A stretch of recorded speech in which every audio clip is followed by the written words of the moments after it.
Today, the 23rd. Hey, it's the 23rd of August. It's Tuesday, 23rd of August, 2022. And we're checking in on what's going on in travel. It's been sort of a quiet weekend, but we got a couple items. I'm Rudy Maxa. I'm a travel journalist and broadcaster. I say this every time. Forgive me if you're a regular listener, but for somebody new, they might wonder, who are these bozos? I'm a travel journalist and broadcaster. That's a good question. Who are these bozos? I'm a travel journalist and broadcaster. I got a bunch of shows on PBS on the world's great destinations, and I former investigative reporter for the Washington Post, not about travel. Tommy is an expert on all things travel, particularly frequent flyer miles and hotel points and premium credit cards and all kinds of stuff. Together, we own a small group, upscale European travel company called maxatours.com. You can go and look at that if you particularly if you, I think we got about 2 spaces open on our Christmas tours, which are very popular, coming up the end of November, early December.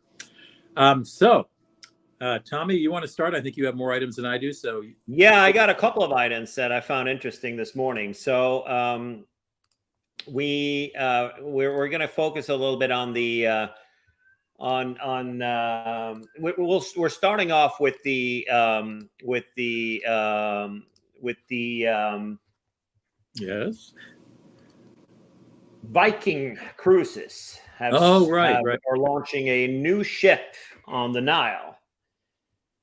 And not sure if you've seen this, but it's called the new Viking ship. What is it called again? It's called the Viking Osiris. It's what it's called. Okay. And before we go in there, this is the ship that they have. And 82 guests, built in 2022, brand new, as you can see from the vessel here. Right. And it says that it's supposed to be the most luxurious ship on the Nile, and got some nice suites and things like that. And when do they start? It's being built now. I think 2024 is the delivery date of it. I can find it on the schedule. But boy, I wasn't aware that how expensive it is to do a Nile River cruise. I think that back in the day, not that long ago, I think those cruises that go on the Nile are like, a few $100s, like $700-800 for a week. How much are these on phone? So I can't see. They're like $6,000 on average. $6,000 for how many nights? Like 5? For 11 nights. Oh, 11 nights. $6,000 for 11 nights. Yeah, but I mean, over $12,000, and I do have, so if you look at the itineraries where they start and where they go, so you start in Luxor and you go down to Aswan and up to Kena is kind of the gig. So it's the area. It's not very far between these places, but it is a safe and good place, stable place to stay along the way. Well, I was been there before myself. Doesn't 11 days seem like a long time for a Nile cruise? Yeah, kind of. Let's look at the itinerary. You're in Cairo for 3 nights first, and then you fly down to Luxor. And then you're 2 days in Luxor I assume you're on the ship because there's a flight, as you can see here. So you're on the ship. So you're Cairo for 3 nights, looks like. I don't know what kind of, 3 nights stay. The Sheraton Cairo, which is like $50 a night. They couldn't even spring for the Four Seasons or the 2 St. Regis's that are there. They're like $150 a night. So wow, but the ship looks nice. It's got it looks pretty cool. The Viking guy's from Norway, but he is a tax refugee who lives in Switzerland and has been living there for a while, and it's doing quite well with both the ocean cruises and the river cruises. So I'm not going to judge. I'm obviously the ship out of the 12,000 for the first season of this ship, the 12,000 available spots. 10,000 is already sold, so I guess it's popular. Wow. Okay, we don't call them ships now. Any river cruising things are called vessels. Vessels. It's a vessel. I did take a Viking. Okay, I just call everything boats, but that's okay. I was just corrected yesterday by one of our dear travel agents that that was on a conference call with me late last night, and she called it that it wasn't a boat, it's a ship. So I guess this is a vessel. Well, but anyways, it's cool. I mean, you can check around, but so they're selling tickets now. I mean, they're selling now for 2 years. They are, and it looks to me like they're pretty sold out, to be honest with Amazing. you. It looks like it's pretty busy. I'm very surprised, but good for them. Yes, great. I mean, I think that if you do, so the challenges that you have is that all of the in the valley down there in the Luxor area, in all the areas around there, it's kind of complicated with a lot of scams with the ticketing to get in and out, and there is a way to get an all pass from the government, but it's tricky, and you got to have crisp dollar bills, and it requires a little bit of effort. I have friends that were just there, but this can be done quite easily with a local cruise ship for a fraction of the price. Next thing I have. Oh, let me give you one that you're going to surprise you. It surprised me. You don't know I didn't tell you I was going to say this. Authorities in the San Francisco Bay Area are encouraging men not to ever wear Rolexes. There are gangs of women known as Rolex rippers that are targeting men wearing Rolexes and try to rob them. There are about 30 of those attempts were reported in January, if you can believe it, and now they're doing it even more. I mean, I just can't believe it. Isn't that like an old timer watch? No, I own a Rolex. So the Oakland Walnut Creek of all places. That's Expensiveville.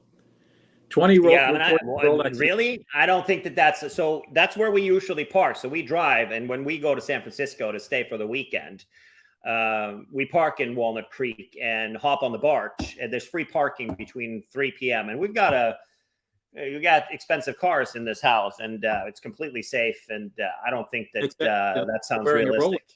Unless you're. Yeah, I don't have a Rolex. I have a Tag Heuer. I think that that's a little bit more hip than that. And but it's mostly I've moved away from expensive wristwatches to an Apple Watch because of many reasons. Well, anyways. Okay. Anyway, watch out for that if you're in the. Watch out. Leave your Rolex at home. The Rolex rippers. Right. I wanted to, since we were talking about river vessels. Yes. I got this is from a Norwegian website called NRK, which is like the PBS of Norway. There is a massive drought in Europe this summer, and it's having great consequences on the Rhine and other rivers around. So you can see in the most efficient way to transport a lot of goods through Europe has been the Rhine and other rivers. And as you can see, from Rotterdam up to Germany and up to Switzerland, the rivers are drying out, and it's literally very difficult. Areas of them are just, and this is obviously the Gardon in the south part of Provence, which it's completely dried out. Wow. These are sites that in the Loire. This is from the Loire Valley.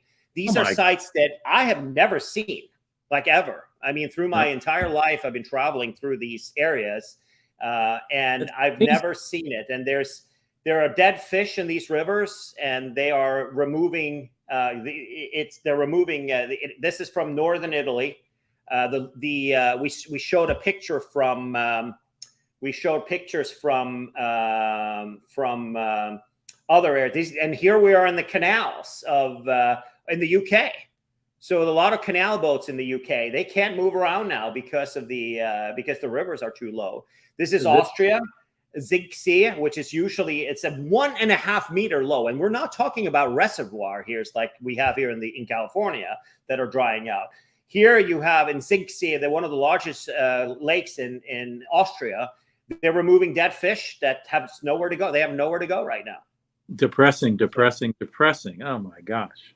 Yeah, and all these rivers. This is between the Doubs River and the Jura Valley, which is all the high mountains between Switzerland and France, which is where the TGV goes through this area. Amazing. The rivers are completely dried out. Photographs. And this is from Cornwall in southwest England. Amazing. And and we're seeing the same. Here is in Andalusia in Spain. It's a dreadful thing to see right now. Things that we've never seen. I mean, I haven't seen. Have you seen it any time traveling through Europe? No, I know sometimes, some of the rivers are a little low, and the cruise vessels, carrying passengers have to bust somebody to the next puddle. But this is extraordinary. These just looks like they had a big rain yesterday, and these are puddles, Yeah. Oh, these are. I'm sure I know that it's raining some areas of Europe now. I looked up the weather for sure. Moving on, there is a LATAM. I just got an offer myself on the email this morning that you can match your status. If you have status with various airlines, they will match LATAM. LATAM will match your status to various levels. So, and LATAM is actually not in an alliance right now. It's the largest airline in South America. And they will match, pretty much every airline. If you have Delta Diamond or Executive Platinum or whatever status you have, they will match that status to their level: Gold, Plus, Platinum, and Black. So what is it good for? Well, it's good for if you are flying Delta, or if you're flying. There are some the airlines where this would work. Gary covered this pretty well. It's kind of strange since they're not in an alliance, but with Delta, Aeromexico, Iberia, Qantas, and Qatar, you will get access to lounges. You will get access to priority check-in and boarding and things like that from various. And also with Delta, you will get access to priority access and free check bags and things like that if you have status with somebody else. So it's worth checking out. Just Google LATAM status match and stuff from our friends at statusmatch.com. I actually did it myself, and not because I'm going to be traveling with LATAM or any of these other airlines, but at the